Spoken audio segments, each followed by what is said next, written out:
Welcome sa Dries TV. Kung interesado ka sa ganitong news, huwag kalimutang isubscribe ang ating YouTube channel. Maraming salamat! Welcome back again sa ating YouTube channel mga kakimpaw, and sa update natin ito ang pag-uusapan natin ay may kaugnayan po sa malaking desisyon na gagawin sa buhay ni Chinita Princess with Paolo Avellino.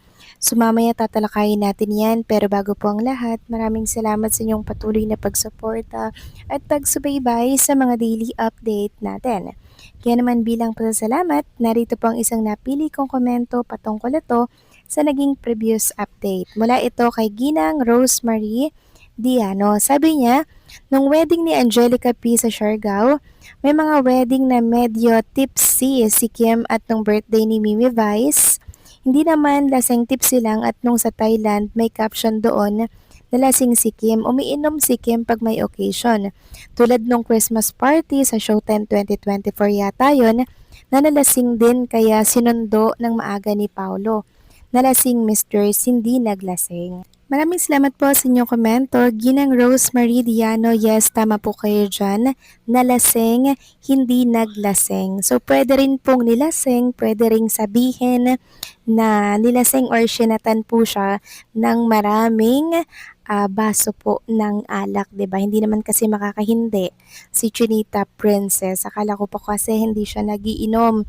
Pero dito po sa mga lumalabas na balita sa social media, kaya nga daw po siya sinundo ni Paolo Avellino mga kakimpaw dahil medyo tinamaan na si Chinita Princess. So thankful tayo kung may katotohanan nga po, 'di ba, na sinundo siya ni Paolo Avellino, kasi masisiguro natin yung safety ni Chinita Princess sa pag-uwi, kasi nakaagapay po si Paolo Avellino kay Kim Chiu, 'di ba? Kahit papaano, ikampante po tayo dahil andyan si Paolo. Kaya mapapa-thank you na lamang tayo mga kakimpaw dahil dumating po sa buhay niya itong si Paolo Avellino, and hopefully nga po ay matuloy na yung pinakaasam natin para po sa kanila, walang iba kundi po makasal sa simbahan. So maraming salamat po sa inyong komento, Ginang Rosemary Diano. God bless po sa inyo and mabuhay kayo.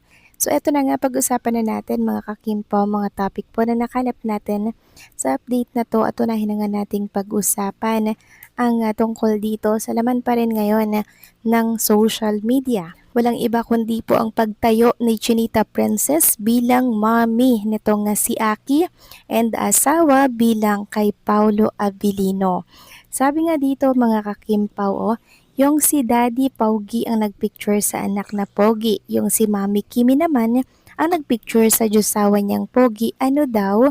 Bahala kayo dyan. So base po dun sa mga picture na in-upload ni Paolo Avellino sa kanyang Instagram account, mixed places po yun mga kakimpaw. Merong France, Canada, and meron pong New York, mixed places na kung sana hindi na po kailangan i-explain ni Paolo Avellino, kasi para sa ating mga taga-subaybay na lagi pong nakasubaybay sa kanila araw-araw, gets na po natin na ito po yung time na nagbonding sila Aki, Kim, and Paolo Avellino dito po sa New York. Sabi pa nga ng isa dito mga kakimpaw, Paolo IG story, mukhang dinner date ng magjosawa sa Paris at Father's Love with Aki. So in short mga kakimpaw, family bonding po sila dito sa New York. Hindi lang yan pinakita ni Paolo Avellino, syempre, respect the privacy mga kakimpaw, pero ito po yung nangyayari behind the camera.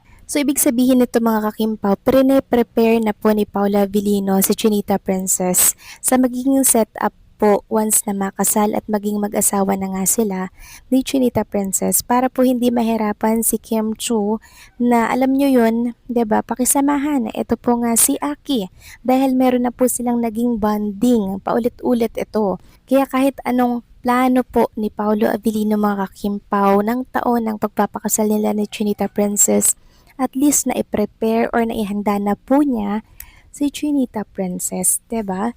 Sabi nga po dito mga kakimpaw, ito daw yung magiging malaking desisyon na gagawin ni Chinita Princess sa kanyang buhay.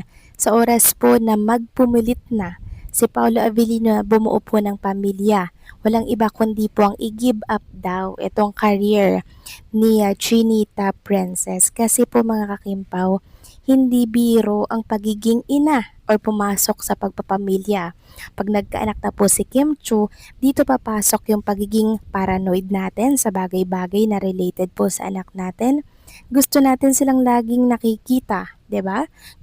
Gusto natin tayo po yung nag-aalaga sa kanila hanggang magkaisip na, meaning ipaprioritize na po ni Kim Chu ang pagiging ina at isasantabi muna ang pag-aartista. Kasi stable na naman po lahat sa kanila ni Paolo, 'di ba? Kaya pinag-iisipang mabuti talaga ni Kim Chu ang mga magiging hakbang niya sa buhay bago pasukin ang pagiging ina, no? Ito marahil mga kakimpaw yung desisyon na pinag-iisipan ni Chinita Princess ng paulit-ulit ng ilang beses mga kakimpaw. Ang pag-aasawa po kasi hindi isang kaning mainit na isusubo natin at pwede po nating iluwa. 'Di ba? Wala nang luwaan to mga kakimpaw.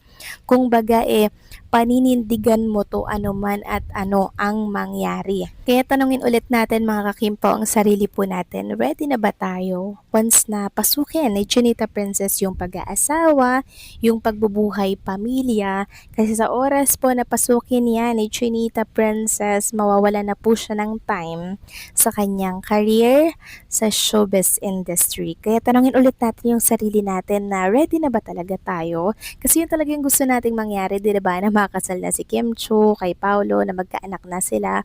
Pero ang tanong, ready na ba tayo? Naiwan po ni Chinita Princess ang buhay niya sa showbiz industry. Siguradong mamimiss po natin si Chinita Princess.